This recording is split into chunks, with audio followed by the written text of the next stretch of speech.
Throttling Up, Acceleration Imminent. That's the title of Edition 4 of the Knowledge Bombs for Military Transition newsletter on LinkedIn.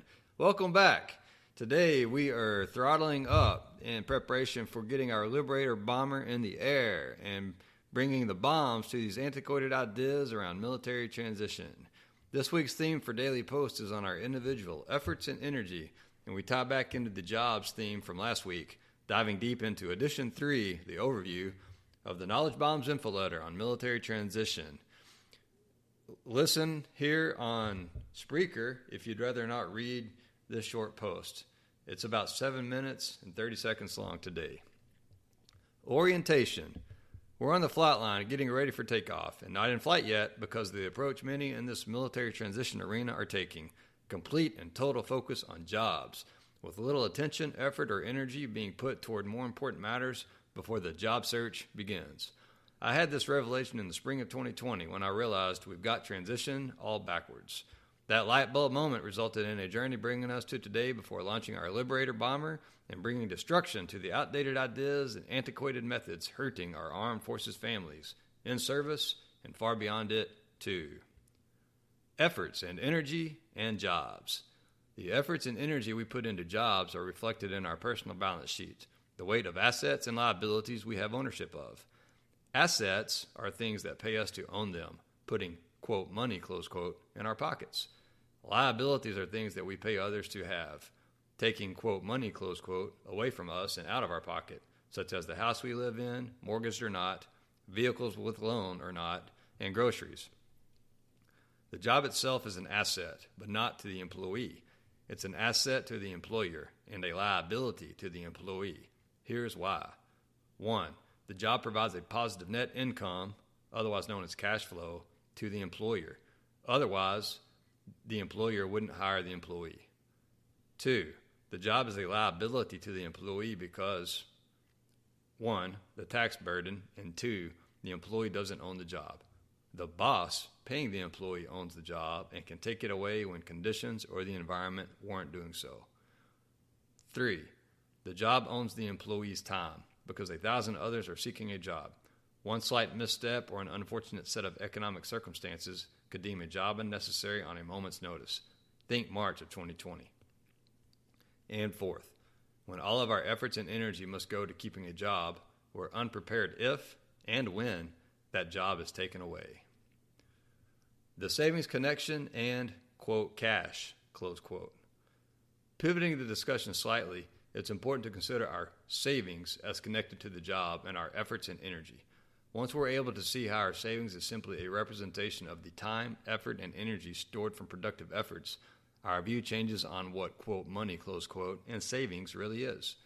And if the personal balance sheet is more heavily weighted toward liabilities instead of assets, then we're on a hamster wheel and in the rat race and not getting ahead in the jobs or in our lives.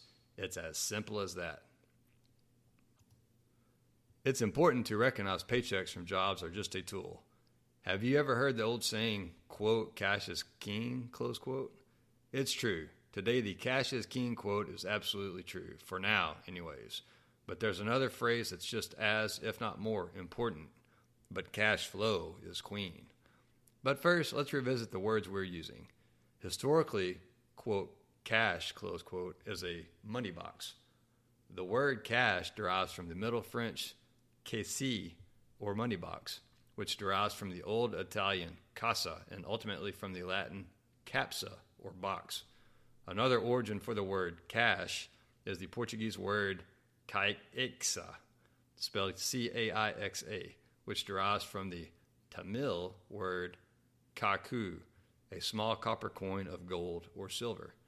Hence, those who hold the gold and silver in the cash box made, or perhaps make, the rules. But over time, the words we've been conditioned to use have changed and definitions adjusted to fit someone else's agenda. That's all a topic for another day, though. For now, we're throttling up to get this Liberator in the air. Jobs and retirement savings. Retirement savings in financial services vehicles has the cash flow from your job going to the custodians of your savings and not you.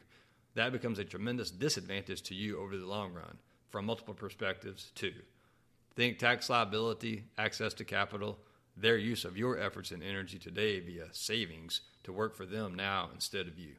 Additionally, as credit cards and long-term debt is piled up, you're bringing forward personal purchasing power from the future to today. You're spending your efforts and energy to pay interest to the institution who will loan you the capital, siphoning more time, effort, and energy out of your life. The savings custodians. While we're here, I'll offer a contrarian thought about your, quote, retirement savings account, close quote, custodians. It's commonly said, people only do business with people they know, they like, and they trust. Do you know your retirement savings vehicle custodians? If you're one of the few who knows the people who have control of your retirement savings, do you like them too? And if you both know and like them to your satisfaction, do you trust that they are competent enough to oversee your future financial security for decades and are certain it'll have the purchasing power you need to sustain a comfortable standard of living? If so, great. If not, well, you've got some homework to do and work requiring your immediate attention too. This series will help you in that pursuit. For a quick crash course discussion on purchasing power, listen to my podcast episode from January. Link in this week's edition. Until next week, remember, slow is smooth and smooth is fast. We're going to get this bomber in the air. Summary. The idea here is time, efforts, and energy are limited, just like the bombs and fuel on our Liberator bomber. Slightly shift your perspective on jobs, efforts, and energy, and you'll begin taking control of your life back from the government and the corporations, Wall Street Financial Services, and the employer. As a worker, bee, employee, and consumer, funneling your life's energy into other people's, and perhaps strangers' custody. Consumption over production will catch up to you and your family and to our society, too. True wealth is control of our time with access to goods and services we desire to consume or produce where we want, when we want, with whom we want, for as long as we want, without consideration for the, quote, cost, close quote. And remember, the words we're using, they matter. Free isn't necessarily without cost, and value is in the eyes of those receiving it, not those offering it. Liberty is found in our mind and nowhere else. To your liberty. P.S. You're invited to join us for the weekly Liberty Power Hour every Thursday at 4 p.m. Eastern Standard Time. That's 1500 Central Standard Time and 1 p.m. Pacific Standard Time. To ask questions, discuss the newsletter series, talk Liberty, or simply hang out with the Liberty crowd. Liberty link available via the direct message from me in LinkedIn or in the comments of this week's newsletter edition. Engage today.